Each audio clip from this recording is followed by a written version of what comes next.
introduce yourself and tell me your name? Sure, my name is Dr. Rob Quicke. I'm Professor of Communication here at Willie P. So what prompted you to start College Radio Day?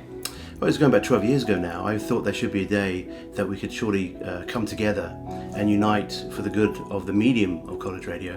And I didn't think it would take off in the way that it did. I thought if we get 50 stations to do it, that would be a huge result. And now, we've had over the last decade or so, we've had over 1,000 college stations in over 53 countries. So it's sort of taken off, and I launched it as College Radio Day, and then it's grown obviously globally into World College Radio Day. So it's been pretty cool to see that. So this year's ambassador is Julian Lennon.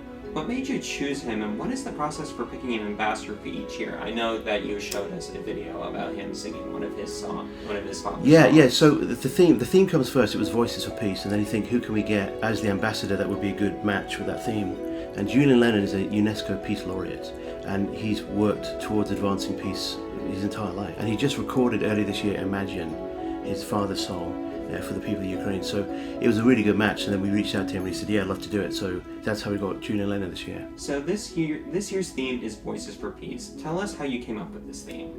Well, last year, don't forget, our ambassador was Weird Al Yankovic, and it was a lot of fun, and we were kind of just like having a good time. This year, a lot has gone on in the world since then, and most notably the invasion of Ukraine and the horror that a lot of us have sort of witnessed and experienced by seeing that. So that's why we thought, let's take a stand for the people of Ukraine. That's why the logo this year is the colours of the Ukrainian flag. And so it resonated with a lot of stations and students worldwide that, yeah, they really do want to see peace and it's worth fighting for. And that's why we sort of chose the theme. We're going to use our collective voices to sort of say, hey, we don't want to see war, we want to see peace. So how important is college radio?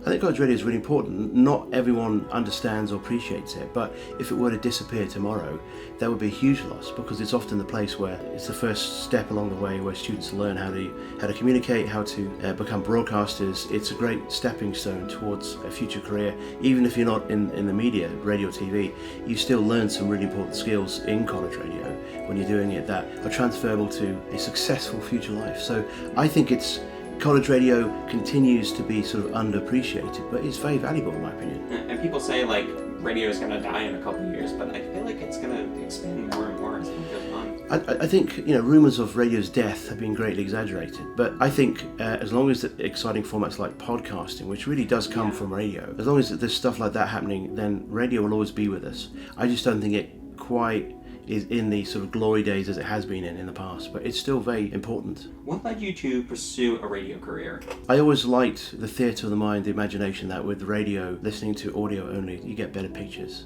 Because how often have we seen something on TV that's really been intriguing, but we've really been let down by poor visuals or whatever, or it doesn't match what we have always imagined in our heads. And so with radio, it's a lot more forgiving and a lot more sort of exciting. It invites the audience to really think for themselves and to sort of imagine things. Whereas with other mediums, film and TV, I'm not really knocking them, but it's very controlled. You only get to see what they show you. Whereas with radio, you are liberated mentally to imagine whatever you want to imagine. What do you love about Brave New Radio?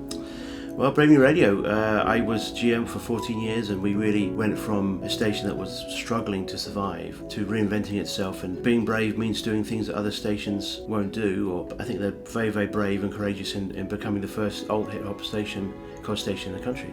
So what I like about Brave New Radio, it's a great place to learn about how to do the business of radio broadcasting, but it's also a place to be brave and courageous and try things that perhaps no one has done before. And you received a congratulatory letter from President Biden. How did you feel receiving that letter? I was pretty surprised, because we put in the request months ago, and literally yesterday afternoon I suddenly get this letter from the White House. Like, what? I didn't think they were going to do anything or recognize this, but to get that from President Biden when he's writing about how important college radio is, that feels pretty good. I'm not gonna lie. That's a huge accomplishment. Right. I think that's good validation for college radio, that you have the President of the United States writing that letter in our support. It's pretty good. Mm-hmm. Thank you so much. Thank you. I'm glad that we got this done. Thank you.